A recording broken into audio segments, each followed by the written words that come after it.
नमस्कार दोस्तों, एक बार फिर आपका स्वागत है हमारे चैनल में जिसका नाम है शर्मा अकेडमी मैथ फैक्ट्स। और मैथ के साथ साथ में मैं इस पर नई वीडियो लेके आता हूँ। आज की जो वीडियो है वो कक्षा 10 विज्ञान पर आधारित वीडियो है। और दोस्तों, जो चैनल पे नए हैं वो चैनल को लाइक करें, सब्सक्राइब करें और बेल आइकन की घंटी दबाना बिल्कुल और ज़्यादा से ज़्यादा जितना हो सके चैनल को शेयर करें। तो दोस्तों, समय की महिमा को ध्यान में रखते हुए चलते हैं अपने टॉपिक की ओर, जिसका नाम है हमारे आसपास के पदार्थ कक्षा लोग हैं। लेकिन मैं आपको बताने जा रहा हूँ रासायनिक समीकरणें, अम्ल अक्षार, धातु अधातु। तो सबसे पहले हम ध्यान डालते हैं कक्षा 10 विज्ञान का चैप्टर नंबर 1। ध्यान रखिए, कक्षा 10 का विज्ञान चैप्टर नंबर 1 बड़े ही मज़ेदार वीडियो है, मज़ा आने वाला है, धमाकेदार वीडियो के सामने। देखिए, एक क्वेश्चन कहा जाता है, हमेशा आता है कि जो मैग्नीशियम होता है, ठीक है, एक रिबन, कैसा रिबन, मैग्नीशियम रिबन, उसको जलाने से पहले उसके ऊपर एक परत लगी रहती है। हमें उसको क्यों उतारना पड़ता है, आपको मालूम है? मैं बताऊंगा अभी आपको क्यों उतारनी पड़ती है। चलिए देखिए, इसको साफ करना पड़ता है क्योंकि मैग्नीशियम ऑक्साइड, क्या, मैग्नीशियम ऑक्साइड और मैग्नीशियम कार्बोनेट की परत हटाने के लिए इसको साफ करना पड़ता है। मैग्नीशियम ऑक्साइड और मैग्नीशियम कार्बोनेट की परत हटाने के लिए बेटा इसको साफ किया जाता है, जो क्या काम करती है, वायुमंडल की ऑक्सीजन और CO की जो रिएक्शन होती है उसके फलस्वरूप वह किस पर जम जाती है, रिबन पर जम जाती है। और जब हम साफ करते हैं तो क्या होता है, प्यारे बच्चों, वो परत आपकी हट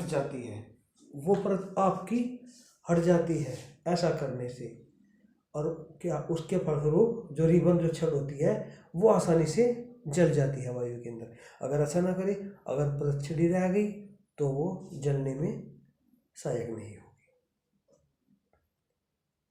हम अब अगले क्वेश्चन की तरफ चलते हैं। धीरे आपको क्या करना है, एक कॉपी पेंसिल उठा लीजिए और जरूरी जो बातें हैं जो मैं बोल रहा हूँ उनको नोट करते चले जाइएगा। दैट्स ऑल, अभी नहीं जाना है। देखो, एक आपका एक अच्छा क्वेश्चन अभी आने वाला है हमारी स्क्रीन पर। देखिए, कोई पदार्थ है, कोई एक्स पदार्थ है, उसका जो विलयन है वो सफेदी करने के लिए किया जाता है। ठीक, कोई पदार्थ हमारे पास है जिसका नाम है एक्स पदार्थ, उसका जो विलयन का जो हम यूज करते हैं वो सफेदी करने के लिए करते हैं। किसके लिए करते हैं? सफेदी करने के लिए करते हैं प्यारे बच्चों। तो आपको उस पदार्थ का नाम बताना है, उसका सूत्र भी लिखाना है और उस पदार्थ की जल के साथ जो रिएक्शन होती है वो आपको बताना है, ईमानदारी के साथ बताना है। 2 नंबर का क्वेश्चन है, पेपर में आया रखा है आपके लिए। तो उस पदार्थ का नाम क्या है प्यारे बच्चों?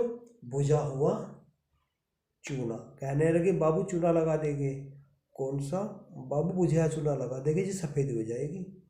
ठीक है, तो उस पदार्थ का नाम है बुझा हुआ चूना।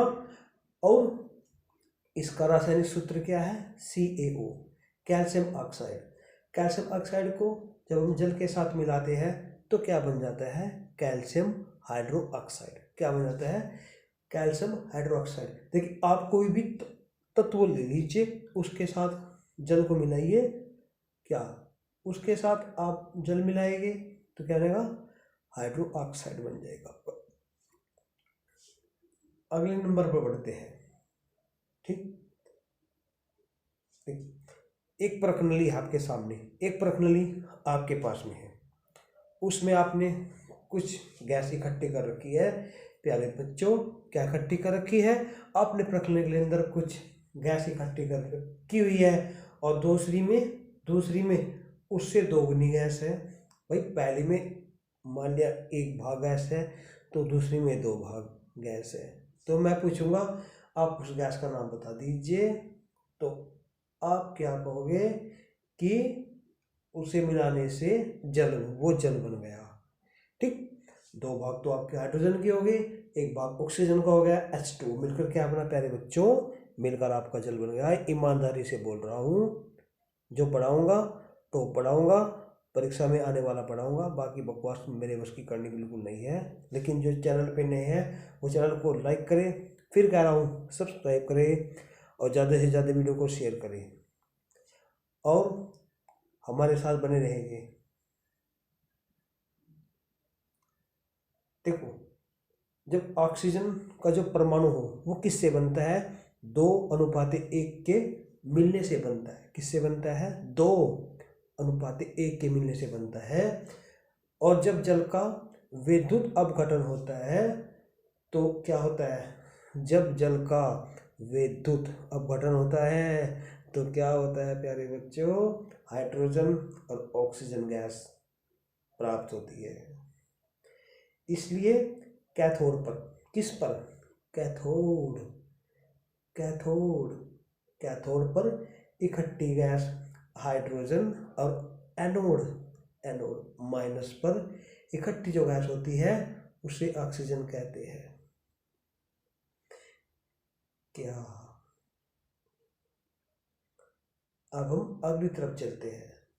देखिए, किसने क्या कहा है, जब लोहे की कील, किसकी कील प्यारे बच्चों, जब हम लोहे की कील को कॉपर सल्फेट CuSO4 के विलयन में डुबकी लगवाते हैं तो विलयन का रंग क्यों बदल जाता है। जब लोहे की काली कील कैल्शियम सॉरी कॉपर सल्फेट के विलयन में डुबकी लगाती है तो उसका रंग क्यों बदल जाता है। देखिए, आप कॉपर सल्फेट का विलयन ले लीजिए, किसका, आप कॉपर सल्फेट का विलयन ले लीजिए, उसके घोल में लोहे की कील को डुबो लीजिए तो विलयन का रंग नीला, जो हल्का, जो नीला रंग है ना वो हल्का मलिन हो जाता है। ऐसा इसलिए होता है, क्यों होता है, क्योंकि जो आपका Fe है, आयरन है, वो Cu से अधिक एक्टिव, अधिक क्रियाशील है। कौन, लोहे का जो है, लोहे की जो कील है ना, लोहा, जो लोहा तत्व है वो आपके कॉपर से ज़्यादा क्रियाशील है और कॉपर को विस्थापित कर देता है। देखिए, अगर किसी भी दल में कोई, देखिए, एक तो कमजोर व्यक्ति है और एक ताकतवर व्यक्ति है, तो कमजोर व्यक्ति को ताकतवर व्यक्ति क्या कहेगा, अबे हट यार आगे से, रास्ता ना को बना यार, निकल आगे से। तो ऐसा जो आयरन है वो कॉपर को कहता है, कॉपर बेचारा डुबकी मार, कॉपर क्या है, विलयन के अंदर कॉपर मौजूद है, अब वहाँ पर क्या आ गया, आयरन आ गया, Fe आ गया, अबे यार आगे से हट, निकल जल्दी, साइड हो ले, दिमाग की बत्ती मत बुझा, तो उसको साइड कर देता है क्योंकि अधिक क्रियाशील है। और कॉपर को विस्थापित, विस्थापित ऐसे किया देता है। और आयरन सल्फेट, पहले कॉपर सल्फेट था, सल्फेट को कहता है कि तू कहाँ जाता है, तू मेरे साथ यहीं पे रहे, तो आयरन सल्फेट को अपने साथ लगा लेगा तथा इससे क्या हो, हमारे पास कॉपर धातु बनती है। अभी की किस प्रकार होती है, पहले फेरस प्लस कॉपर सल्फेट मिलने से क्या बना, फेरस सल्फेट हुआ और कॉपर आपकी बाहर। तो इसी कारण विलयन का जो रंग है, वो जो नीला रंग था वो थोड़ा मलिन हो जाता है। ठीक, देखिए, कोई, अब हम अभिक्रियाओं के माध्यम से आपको उपचयित तथा अपचयित मैटर पदार्थ की पहचान कराएंगे प्यारे बच्चों। हमारा सोडियम प्लस ऑक्सीजन, क्या, सोडियम प्लस ऑक्सीजन, चार अणु आपके सोडियम के हो गए और एक अणु आपका ऑक्सीजन का होगा। तो सूत्र बनता है 2Na2O। क्यों बना? 2Na2, ऑक्सीजन के 2 × 2, 2 हो गई गुणा करके, और 2 2 जा 4, ये 4 आपके किसके हो गए? सोडियम के हो गए। इसमें क्या, इस अभिक्रिया में जो सोडियम है वो उपचयित होता है, जो सोडियम है वो उपचयित होता है, क्योंकि जो सोडियम का क्या है, O2 से मिलना हो रहा है, इसलिए O2 क्या है? अपचयित होने वाला पदार्थ है। सोडियम तो इसमें क्या है? जुड़ रहा है, आ रहा है, उपचयित है, और किसके साथ संयोग कर रहा है? ऑक्सीजन के साथ में। इसलिए प्यारे बच्चों, इसमें ऑक्सीजन हमारा क्या है? अपचयित होने वाला पदार्थ है। ऐसा क्यों होता है? क्योंकि जब भी ऑक्सीजन की वृद्धि हो जाती है तो उसे उपचयन अभिक्रिया कहते हैं। उसको क्या बोलते हैं? उसको बोलते हैं मेरे बच्चों उपचयन अभिक्रिया। ठीक, अब हम थोड़ा आगे चलते हैं। देखिए, लोहे के चूर्ण पर, लोहा क्या है बच्चों? हमने लोह चूर्ण पर तनु हाइड्रोक्लोरिक तनु डाइल्यूट HCl डाल दिया है, तो क्या बनेगा? क्या मिलेगा? कुछ ना कुछ तो जरूर मिलेगा। तो हम कहेंगे हाइड्रोजन गैस अलग हो जाएगी और आयरन क्लोराइड अलग हो जाएगा। लोहा है ना, ताकतवर है। Fe2 + 2HCl, तो दो Fe किसको ले अपने साथ किसको लगाएगा? जो क्लोरीन है, और किसी तत्व के साथ क्लोरीन मिलती है तो क्या बना देती है? बना देती है क्लोराइड। तो FeCl2 क्लोराइड बनेगा और हाइड्रोजन गैस अलग निकल जाएगा, अलग हो जाएगा। संतुलित रासायनिक समीकरण कौन सी? संतुलित रासायनिक समीकरण किसे कहते हैं प्यारे बच्चों? ये बताने जा रहा हूँ। बहुत अच्छा क्वेश्चन है, स्क्रीन पे आ गया है ऊपर। मैं झूठ नहीं बोलूँगा, ठीक? झूठ बोलना पाप है, ऐसा तो मैं बिल्कुल बोलूँगा ही नहीं, क्योंकि मेरे बच्चों ये आपके 1 साल की मेहनत का सवाल है। संतुलित balanced equation, what do you mean balanced equation? क्या समझते तो बैलेंसिंग इक्वेशन से? और रासायनिक समीकरण को संतुलित करना क्यों जरूरी है? देखिए, जब भी किसी रासायनिक समीकरण के अलग अलग तत्वों के परमाणु, किनके? अलग अलग तत्वों के परमाणु की संख्या बाईं ओर भी और दाईं ओर भी इक्वल हो जाती है, तो उसे रासायनिक संतुलित समीकरण कहते हैं। अभी क्यों? अर्थात ऐसा होता है कि अभिकारकों में तत्वों के कुल परमाणु की जो संख्या होती है, जो बनने वाले उत्पाद है उनमें उपस्थित तत्वों के कुल परमाणु की संख्या रासायनिक समीकरण को संतुलित करना पड़ता है। क्यों करना पड़ता है? क्योंकि किसी भी केमिकल रिएक्शन में द्रव्यमान का ना तो निर्माण होता है और न ही उसका नाश होता है, अर्थात उत्पाद तत्वों का कुल द्रव्यमान बराबर अभिकारक तत्वों का कुल द्रव्यमान रासायनिक समीकरण में द्रव्यमान संरक्षण नियम का पालन करता है।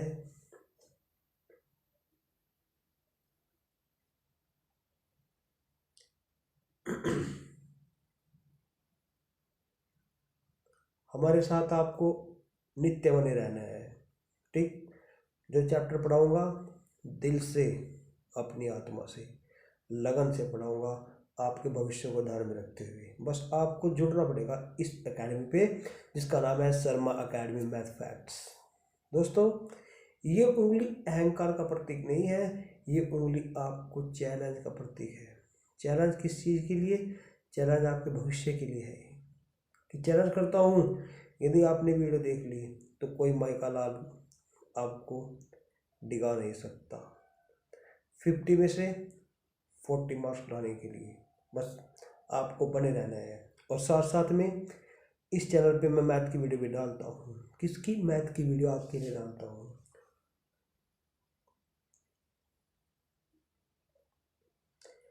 इससे अगले चैप्टर में मैं आपको सिखाऊंगा कि समीकरण को संतुलित कैसे किया जाता है, वो मैं अगले चैप्टर में कराऊंगा आपको। तो दोस्तों, बने रहिए हमारे चैनल में जिसका नाम है शर्मा एकेडमी मैथ फैक्ट्स। लेकिन कुछ मुख्य मुख्य बातें आपको बता के जा रहा हूँ, कुछ अभिक्रियाएं आपको मैं समझा के जा रहा हूँ। ठीक। ऊष्माशोषी अभिक्रिया। कौन सी अभिक्रिया? ऊष्माशोषी। जिन अभिक्रियाओं में ऊष्मा का अवशोषण हो जाता हो, ऊष्मा कैच कर ली जाती हो, उन्हें ऊष्माशोषी अभिक्रियाएं कहते हैं। जैसे कैल्शियम कार्बो या CaCO का अपघटन कैसी क्रिया है? ऊष्माशोषी अभिक्रिया है। कैसे? कैल्शियम कार्बोनेट प्लस गर्म कीजिए, कैल्शियम कार्बोनेट CaCO3 गर्म कीजिए, इसको कैल्शियम ऑक्साइड मिलेगा प्लस CO2 गैस मिलेगी। क्या हुआ? ऑक्सीजन के 3 अणु थे, तीन में से एक अणु कैल्शियम ने उठा लिया, भाई एक मेरे को दे दे, तो क्या बनेगा? उसने कहा मैं कैल्शियम ऑक्साइड बन जाऊंगा। ठीक है, बात मान ली हमने। और बाकी फिर किसने? जो कार्बन था C, उसने क्या कहा कैल्शियम को, देख मैं तुझसे अलग जा रहा हूँ, दोनों मेरे को चाहिए। उसने कहा चल भाई दोनों ले ले तू। तो CO2 क्या? गैस, ये अलग हो गई। तो ऊष्माशोषी अभिक्रिया में क्या हुआ? ऑक्सीजन परमाणु हट गया, ऑक्सीजन का अलगाव या क्या कहेंगे, विलगाव, अलग हो गया ऑक्सीजन परमाणु कार्बोनेट परमाणु से। श्वसन की ऊष्माक्षेपी अभिक्रिया। ठीक, श्वसन की ऊष्माक्षेपी अभिक्रिया कौन सी क्रिया? अभिक्रिया 2 कारणों से होती है। पहली, ग्लूकोज हमारी जो सेल्स होती है, बॉडी सेल्स, ग्लूकोज हमारी सेल्स में उपस्थित ऑक्सीजन से मिलता है और मिलकर CO तथा जल बना देता है। इस अभिक्रिया में ऊष्मा और ऊर्जा मुक्त हो जाती है। देखिए, ऊष्मा और ऊर्जा मुक्त हो जाती है। इस समीकरण को या इस अभिक्रिया को हम ऐसे समझ सकते हैं, आपका ग्लूकोज है C6H12O6, लिख लीजिए, सूत्र है C6H12O6 प्लस 6O2, ऑक्सीजन के 6 अणु मिलेंगे तो क्या बनेंगे? फलस्वरूप कार्बन डाइऑक्साइड के 6 अणु बन जाएंगे 6CO2 और जल के भी 6 अणु बनेंगे। ठीक। वियोजन अभिक्रिया को संयोजन, किसको? वियोजन अभिक्रिया को संयोजन अभिक्रिया के विपरीत क्यों कहा जाता है? क्यों कहा जाता है? देखिए, वियोजन अभिक्रिया में कोई अभिकारक 2 या 2 से अधिक, कोई भी अभिकारक ले लीजिए, वो 2 या 2 से अधिक उत्पादों में टूट जाता है, बढ़ जाता है। जैसे हमने फेरस सल्फेट लिया, हमने क्या लिया? Ferrous sulphate 2FeSO4। देखिए, 2 अणु फेरस के लेंगे तो 2 अणु सल्फेट के ले लीजिए। ठीक, कैसे लेंगे, सॉरी, 2 अणु आप लोगे फेरस के, 2 सल्फर के और 2 अणु आप ऑक्सीजन के उठा लेना। इनको उष्मा दो, इनको उष्मा दो, बेचारों को खाली मत छोड़िए, उष्मा दे दीजिए, क्या जाता है यार अपना। हमने दी तो फेरस सल्फेट बना और फेरिक ऑक्साइड बना। कैसे बना, कैसे बना, देखिए 2FeSO4, 2Fe, Fe के 2 हो गए, S के 2 हो गए, O4 है ना, तो 4 दूनी 8, ऑक्सीजन के 8 हो गए।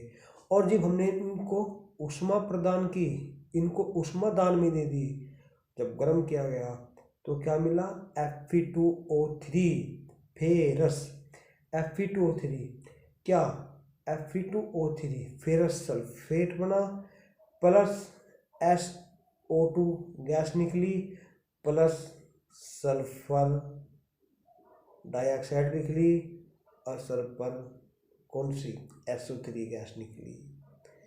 संयोजन अभिक्रिया में 2 या 2 से अधिक पदार्थ संयोजन जुड़ना, एक होती है संयोजन अभिक्रिया, इसमें 2 या 2 से अधिक पदार्थ जुड़कर एक नया पदार्थ बना लेते हैं। H2G हाइड्रोजन गैस जब भी ऑक्सीजन गैस से मिलती है तो जल बना लेती है। तो क्या बना लेती है प्यारे बच्चों, तो वो जल बना लेती है। इसको बोलते हैं संयोजन अभिक्रिया, बोलते हैं इसको। वियोजन अभिक्रिया क्या, वियोजन अभिक्रिया, अभी आ रहे हैं वियोजन अभिक्रिया लेकर आपके सामने। उन वियोजन अभिक्रिया का एक एक समीकरण बता रहा हूँ जो ऊष्मा, प्रकाश और विद्युत के रूप में ऊर्जा प्रदान करती है। जो ऊष्मा, प्रकाश और विद्युत के रूप में ऊर्जा प्रदान करती है। पहली है ऊष्मा के रूप वाली, लेड नाइट्रेट ले लीजिए। कौन सा, lead nitrate, PbNO3 whole twice, 2PbNO3 whole twice. Pb क्या है, लेड है, और NO3 क्या है प्यारे बच्चों, NO3 है नाइट्रेट। इनको ले लीजिए, हल्का सा ताप दे दीजिए, क्या होगा, ताप देने से पहले आपका बनेगा लेड ऑक्साइड बनेगा, ठीक, 2PbO, 2PbO। उसके बाद क्या बनेगा, नाइट्रोजन डाइऑक्साइड बनेगा, NO2, और एक गैस निकलेगी, कौन सी गैस निकलेगी, जो हम सब लेते हैं, ऑक्सीजन, ठीक। अब आता है प्रकाश के द्वारा वियोजन, AgBr, सिल्वर ब्रोमाइड। ये ले लीजिए, इसको खुला रह, जब भी धूप, अच्छा मौसम हो, अच्छी चमकीली धूप हो तो उसे नीचे रख दे, वो सॉरी, उसे नीचे रख दीजिए ना आप। जब भी चमकीली धूप होगी सूर्य की तो उसे नीचे रख दीजिए। तो उस धूप में क्या काम होगा, सूर्य का प्रकाश लेकर जो सिल्वर ब्रोमाइड है वो सिल्वर अलग हो जाएगी और ब्रोमाइड वो अलग हो जाएगी। विद्युत द्वारा वियोजन, देखो कोई अम्लीय जल है, कैसा जल है, कोई अम्लीय जल है, अम्लीकृत जल है कोई, जब भी उसमें विद्युत धारा प्रवाहित करते हैं तो एनोड पर क्या होता है, एनोड पर हमारे हाइड्रोजन गैस बन जाती है और कैथोड पर ऑक्सीजन गैस बन जाती है। विस्थापन, द्विविस्थापन, विस्थापन और द्विविस्थापन अभिक्रियाओं में क्या अंतर है। देखिए, विस्थापन अभिक्रिया, अभिक्रिया जब, कब, जब अधिक क्रियाशील तत्व कम क्रियाशील तत्वों को उसके यौगिक से विस्थापित कर देते हैं। अर्थात विस्थापन अभिक्रिया ऐसी अभिक्रिया है जिसमें अधिक एक्टिविटी वाले जो एलिमेंट्स है वो कम एक्टिव वाले एलिमेंट्स को यौगिक में से बाहर भगा देते हो तो उसे विस्थापन अभिक्रिया कहते हैं। वही कमजोर ताकतवर का सवाल हो गया। ठीक। और द्विविस्थापन कैसे होता है? द्विविस्थापन ऐसे होता है कि इस अभिक्रिया में अभिकारकों के बीच आयनों का आदान प्रदान होता है। क्या होता है? जैसे हमारे पास दो अभिकारक है AB प्लस CD, तो A ने तो C को ले लिया, B ने D को ले लिया। सिंपल सी बात है। देखो भाई, अगर दो व्यक्ति बराबर की ताकत के हैं, ठीक, व्यक्ति बराबर की ताकत के हैं, दोनों के पास कोई गुंडे हैं, बराबर गुंडे, दोनों लड़ेंगे तो दोनों नहीं जीत पाएंगे। तो कहता है देख यार, हमारा आपस का चलता रहता है, तो 2 गुंडे मेरे को दे दे, मैं 2 गुंडे तेरे को दे दूंगा। वो कहना नहीं, एक काम कर, तो 1 गुंडा मुझे ठहर, मैं तो 1 गुंडा तेरे को देता हूँ। तो इसको क्या कहते हैं? AB और CD दो अभिकारक है। A ने क्या कहा, तू C मेरे को दे, तो B ने क्या कहा, तो फिर एक काम कर, मैं D के साथ जाता हूँ। तो हमने इनको क्या माना है? हमने इनको कहा है द्विविस्थापन अभिक्रिया, जब अभिकारकों के बीच आयनों का आदान प्रदान होता है। तो दोस्तों बने रहिए हमारे चैनल पे, जिसका नाम है Sharma academy math facts. Video को मैं ये रोकता हूँ और फिर नेक्स्ट टाइम पर आपके साथ फिर हाजिर हो जाऊँगा। तब तक के लिए अपने दोस्त ललित शर्मा को दीजिए इजाज़त। जय हिंद, जय भारत। That's all.